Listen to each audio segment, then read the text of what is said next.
오늘은 특별히 3.1 운동이 일어난 지 103주년이 되는 그런 3.1절 주간입니다. 36년 동안 일본의 나라를 빼앗겼고 자유를 억압당했던 그런 역사 속에서 우리는 독립을 외치며 처절하게 일어났던 운동이 바로 3.1 운동입니다. 지금 러시아의 공격으로 이 우크라이나 수도가 단 9시간 만에 포위가 됐습니다. 그리고 이틀 만에 러시아군 장갑차가 밀고 들어와서 이 수도에서 1200명의 사상자가 나왔다고 합니다. 힘없는 우크라이나 대통령이 평화를 외쳐댔습니다. 그러나 힘없는 나라는 평화를 지킬 수도 없거니와 힘없는 평화는 국민을 지킬 수도 없습니다. 여러분, 힘 있는 자가 평화를 지킬 수 있는 것이지 힘없는 자는 평화를 구걸하는 겁니다. 평화를 구걸하는 거예요. 그래서 평화를 하려면 전쟁을 준비하라는 말이 있어요. 힘이 있어야 전쟁을 멈추게 할 수 있고 막을 수 있고 그리고 평화를 유지할 수 있기 때문입니다. 우리는 내 나라 내 조국을 사랑해야 합니다. 나라 없는 소름이 얼마나 무서운 것인 줄 압니까? 36년 동안 일본의 나라를 빼앗기고 우리는 성도 이름도 빼앗겼고 언어와 정신까지 짓밟혔습니다. 어린 소녀들은 정신대로 끌려가서 성 놀이개로 위안부가 되었고 몸이 병들면 산채로 땅에다가 묻어버렸답니다. 임신이 되어서 아이를 낳으면 자루에 넣어서 죽였습니다. 여러분, 그 당시에 황제가 고종 황제 아닙니까? 고종 황제는 일본으로부터 독살의 이 위협 때문에 식사를 할 때마다 왕이 먹는 음식을 먼저 개에게 먹인 후에 그 음식을 먹어야만 했다고 합니다. 여러분, 한 나라의 왕후였던 명성황후를 시해했습니다. 그것도 모자라서 그 시신을 녹지원에서 불태워버렸어요. 이런 비극을 겪으면서도 우리는 나라가 없습니다. 나라 없는 백성은 호소할 곳이 없습니다. 이것이 3.1 운동이 우리에게 주는 역사의 거울인 거예요. 나라를 빼앗긴 약자의 비극인 겁니다. 나라를 사랑해야 돼요. 나라가 얼마나 우리에게, 나라 없는 교회가 어디 있고 나라 없는 우리의 행복이 어디 있겠어요?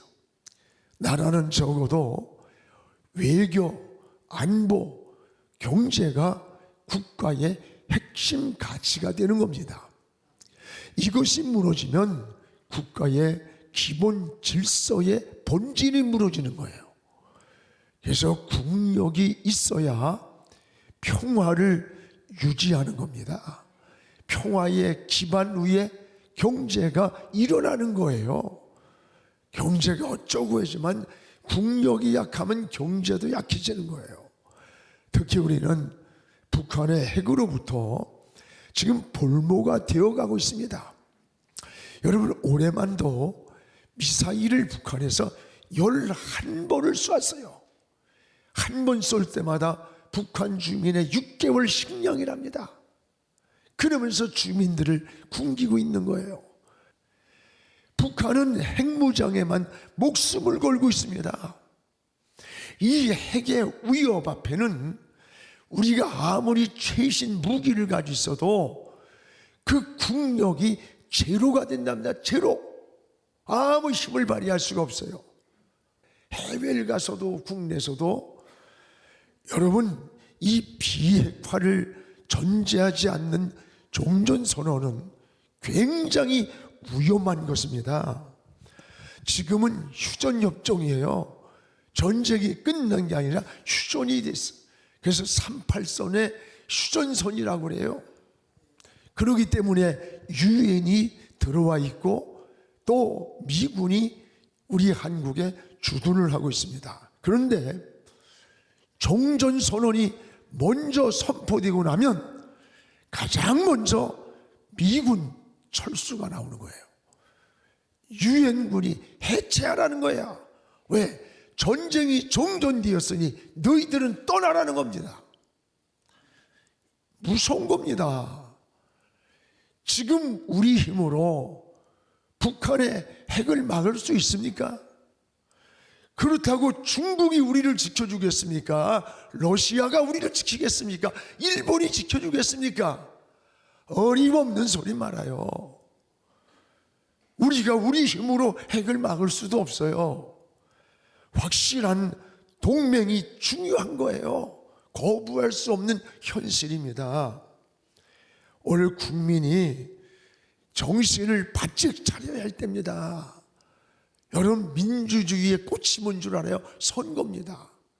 선거를 통해서 지난 기간 동안에 잘했으면 찍어주는 것이고 잘못했으면 심판할 수 있는 게 선거입니다.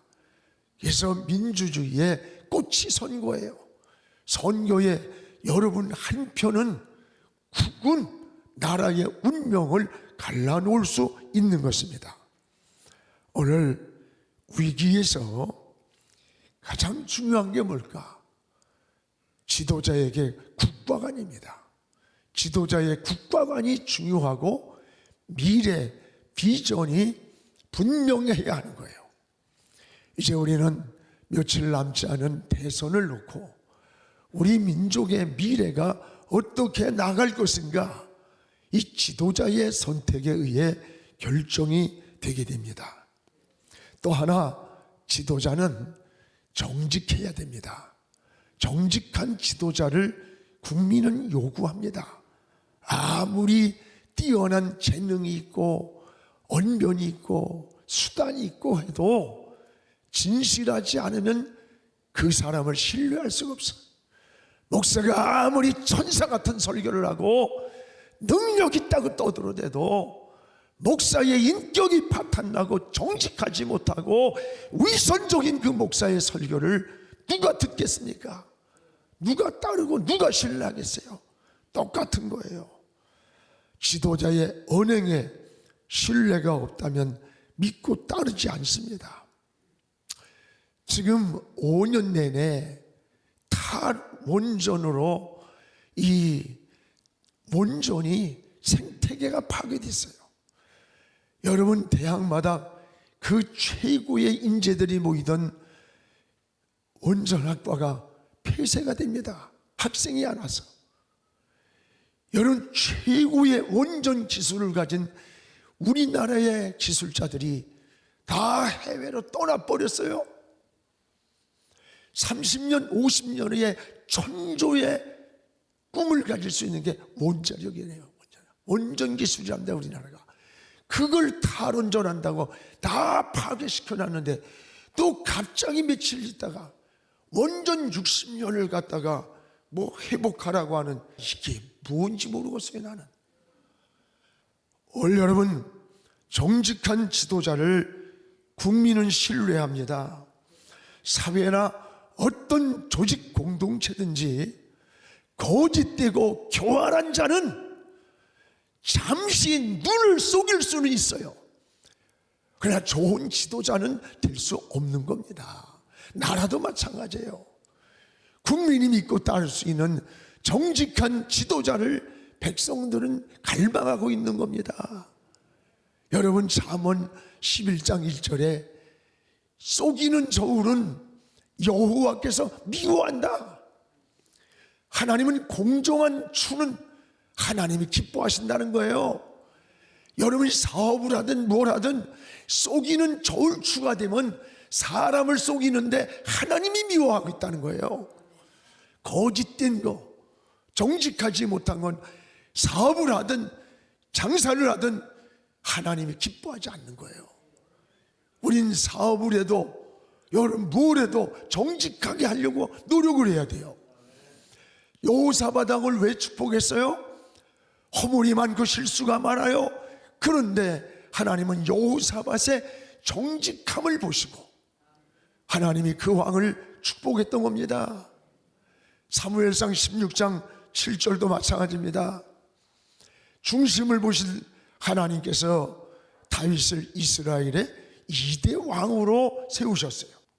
여러분 오늘 말씀에 바울이 손수건만 얹어도 병자가 났고 귀신이 막 떠나가는 거예요. 이게 초대교회에 일어났던 역사들이 많이 일어났어요. 그게 오순절 성령을 통해 일어났던 일들이에요. 그런데 이때에 한 유대인이 마술을 합니다.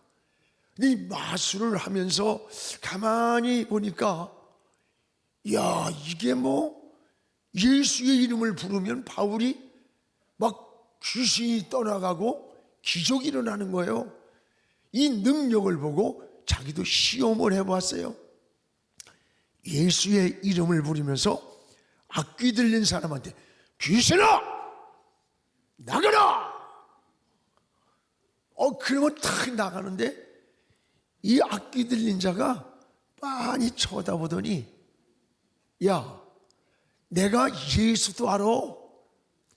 내가 바울도 아는데 야, 너 누구냐? 너 누구냐는 거예요. 그리고 벌떡 뛰어 올라가지고 찍어 눌러가지고 몸을 상하겠다고 하니까 이건 두드러 팼다는 거죠. 직살내 맞게 도망가려니까 옷을 잡으니까 옷이 다 벗겨진 거야. 그러니까 옷이 찢겨져서 아마 속옷 하나 입고 개망신 당하고 주랭랑을 친 것 같아요.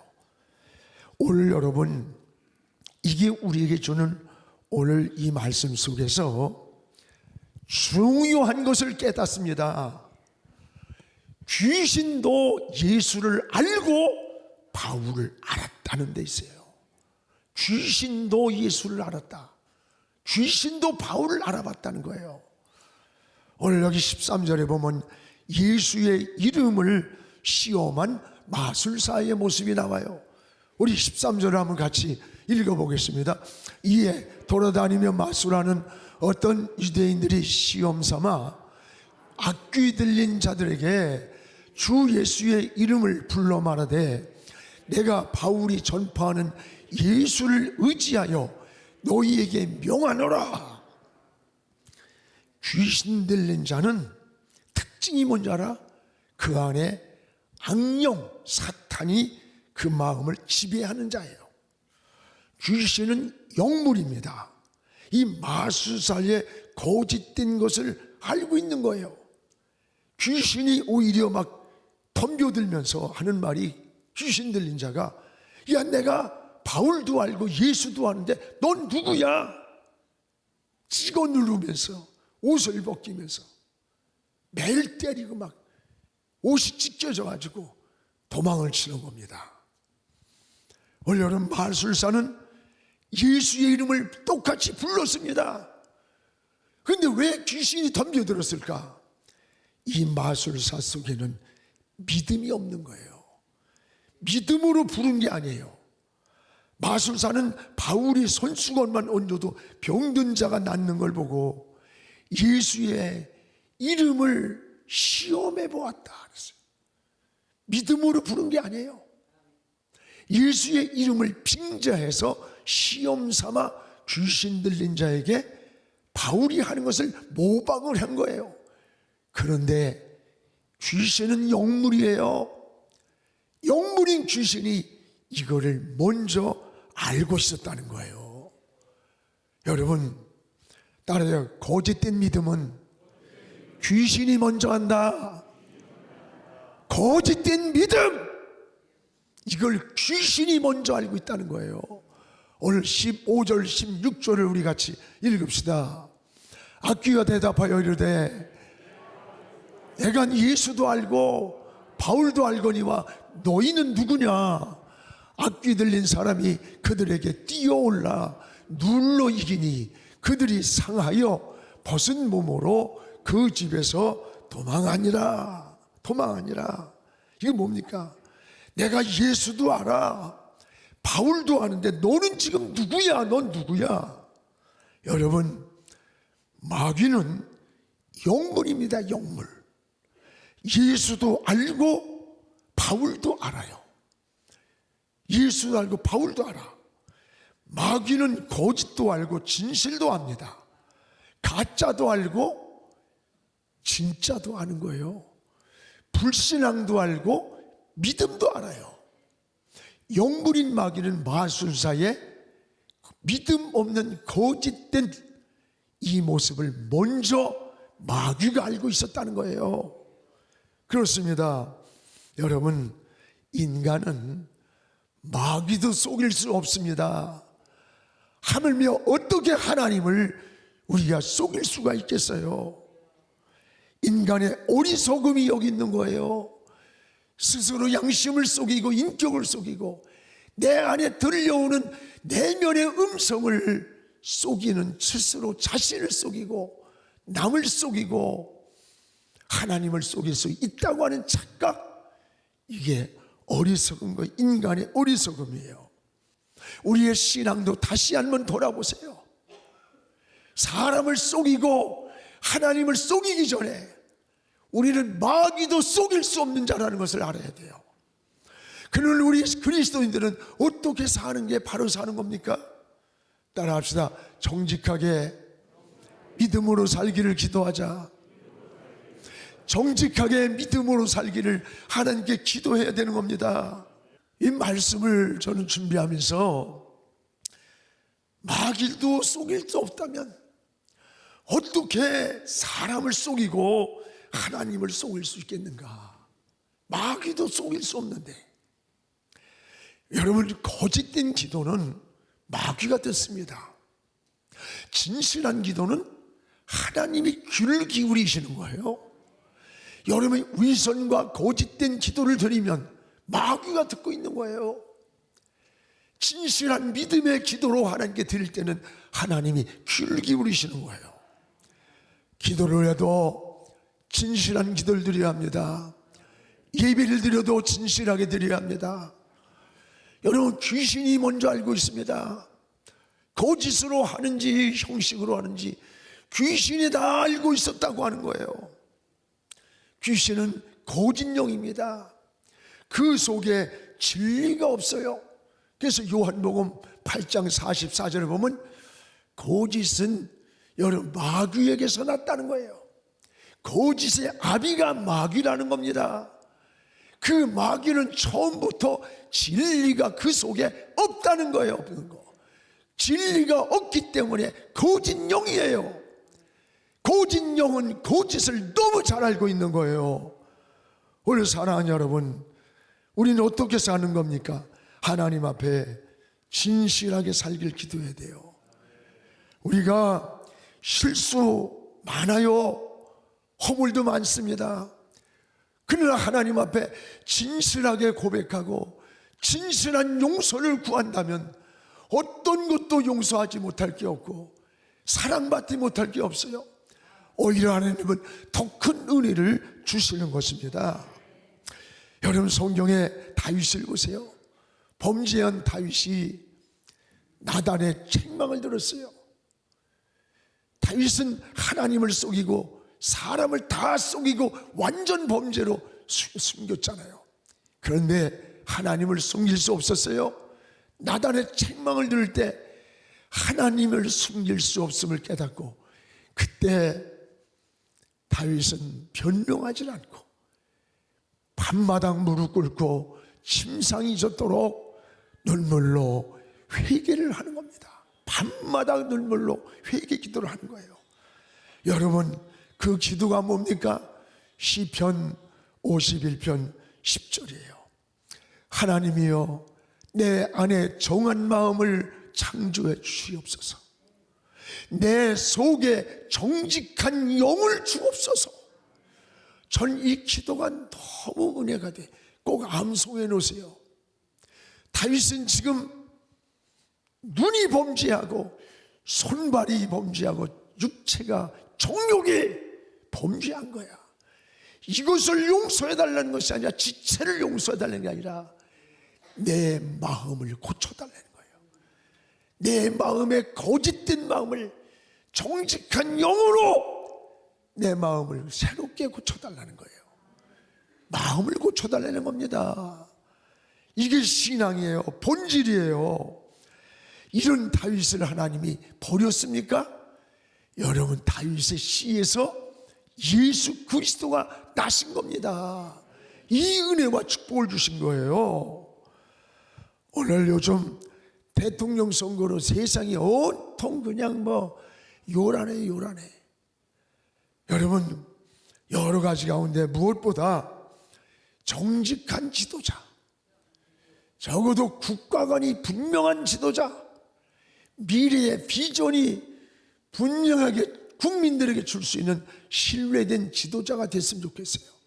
지금 젊은이들이 결혼하기 싫어서 안 하는 거 아니에요? 사랑하면서도 사랑을 책임질 수 없어요. 집을 살 수도 없지. 미래의 꿈이 보이지 않지. 여러분, 아이가 지금 출산의 절벽입니다. 0.8이에요. 두 사람 중에 하나도 안 나. 하나 0.8이야. 이대로 가면 가장 무서운 재앙이 인구 재앙입니다. 왜 못 낳느냐? 이 아이를 낳아서 어떻게 미래를 키울 수 있을까 하는 불안감이야. 우리는 이 국민들에게, 젊은이들에게 이 비전과 꿈을 진실성 있게 30년, 50년 후에 미래를 말하면서 보여줘야 돼요. 그게 지도자가 되는 거야. 그런 지도자를 볼 때 배가 고파도 굶주린 허리띠를 졸라매고, 우리가 IMF는 어떻게 이긴 겁니까? 그렇게 허리띠를 졸라매고 이긴 거예요. 우리 국민이 대단합니다. 전 국민이, 우리 교회도요, 교회에 있던 행운의 열쇠까지, 돌반지, 백일반지까지 다 갖다가 나라의 IMF 해결하는 데 내놨어요. 여러분들 다 비뇨 빼서 할머니들 다 내놓고. 이게 우리 민족의 저력이야. 대단한 국민이에요. 지도자들이 조금만 잘하면요, 잘 됩니다. 정말 여러분, 내가 우리 동네 사람, 아는 사람, 우리 지역 그따구 소리들 하지 마라. 나라 망하는 겁니다. 악화가 양화를 구축한다나?